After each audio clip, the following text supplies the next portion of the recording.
Hey YouTube, Facebook, Twitter. This is Iswani. Well, I hope everyone is having a great evening. Today is, what's the date, y'all? I want to say the 17th. Yeah, like the 17th or the 18th. It's like the 18th. It's Thursday of October, 2012. And I'm doing another video. This one I wanted to do on MIs, acute MIs. MI meaning myocardial infarction, myo meaning muscle, cardio meaning cardiac, and infarction means some kind of blockage somewhere. Okay, this is what most people call heart attacks. I'm just kind of, like I was telling you before, going over the PBDS test. This is how I would answer a scenario like this. Patient C presents into the ER complaining of shortness of breath, chest pain. Chest feels really tight, squeezing in nature. Rates the pain about a 10 out of 10 on a pain scale, with 0 being no pain at all, 10 being the worst pain ever. What would you do for this patient? You're the nurse. What would you do for this patient? Or even a scenario where you have a patient in their room, they call out for the nurse and they're saying, I'm having chest pain. You ask, where is the chest pain? And they point mid-sternal or either toward the left. And don't get me wrong, chest pain can also be on the right too. Chest pain radiates. So if they say they're having chest pain, take it seriously and they can't breathe. What would you do? First off, you would not leave this patient. Don't leave them. And try not to panic, okay? Don't panic. Think airway first, always. Put this patient, if it's a nasal cannula at the bedside, put this patient on 2 liters of oxygen nasal cannula, okay? Also, you want to put this patient on telemetry if they're not already on telemetry, which is a cardiac monitor. You want to make sure you're monitoring this patient's heart. Okay, if the monitor is in a remote location, you want to send somebody to get the monitor and put it at the bedside, a portable monitor like the ones that's usually found on the crash carts, okay? After you give the oxygen, get a set of vital signs, see what this man's vitals are looking like. And also, you want to notify the doctor. Get someone to page the doctor. If you want to get another nurse in there with the patient, you get another nurse in there with the patient and you go page the doctor and tell them what's going on. Orders that I would expect the doctor to give me, 1 would be for oxygen, 2 would be for morphine. Morphine is to ease the pain. If they say they're having chest pain, believe it. Pain is what the patient say it is, okay? So I would expect the doctor to order me some morphine if the patient is not allergic to it, okay? Also, nitroglycerin. You can take up to 3 nitros every 5 minutes. And nitroglycerin is usually sublingual. You'll see SL. Sublingual is underneath the tongue, okay? You give them 1 tablet and tell them to place it underneath the tongue. Have a blood pressure machine or Dynamap right there so you can monitor the blood pressure, because any kind of nitroglycerin or nitrate is going to bring this patient's blood pressure down. If we started out at 120/80, after 1 nitro, I've seen it drop sometimes to maybe 100/65. They're still complaining of chest pain. You wait 5 minutes, you give them another nitro, okay?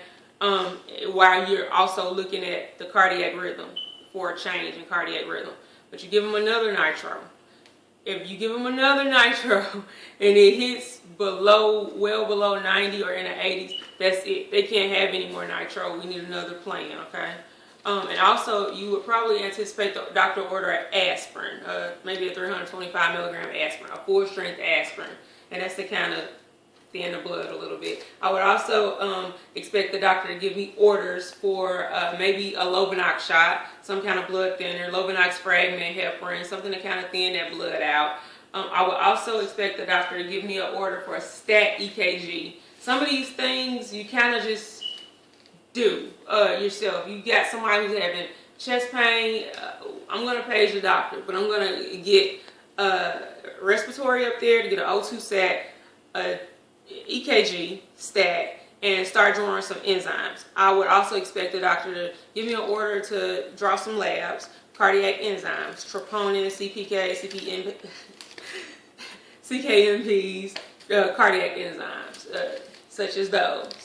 I would also expect the doctor to give me labs such as a D-dimer to see if there's also a clot going on. Because when somebody starts complaining of chest pain, you don't just want to look at the heart. You want to look at the lung too. You want to rule it out. It could be cardiac, so you want to test everything that you possibly can right then for cardiac, and also look at the lungs to make sure the patient hadn't thrown a PE or has some kind of thrombus going on in the lungs that's causing chest pain. So I would expect the doctor to, like I said, order me a D-dimer and order me maybe a VQ lung scan or a CT of the chest to check for blood clots. Also, you don't want to rule out heartburn, acid reflux, or indigestion. So I would also expect the doctor to give me an order for maybe a Protonics or a GI cocktail to see if that helps the patient. So when someone complains of chest pain, you kind of expect the doctor to, or expect orders to rule out chest pain, rule out MI, rule out reflux, rule out PE. So you want to rule a bunch of things out to make sure, it's one or the other. And the way they do that, you give Protonics, they're still having chest pain, and you draw the enzymes, and the enzymes are elevated, it's cardiac. If you give the Protonics, they're still having chest pain, the enzymes are negative, cardiac rhythm is good, EKG is good, look at the D-dimer, and it's elevated out the wazoo, it's probably the lungs. So, yeah. Another thing, just don't leave this patient. Don't leave the patient. Never leave a patient who's having chest pain by itself.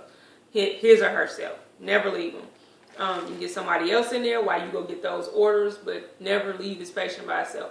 I've seen them turn from just having chest pain to VTAC within seconds, so you don't want to do that. And once again, don't quote me on a lot of this stuff, because this is just stuff I'm just off the top of my head.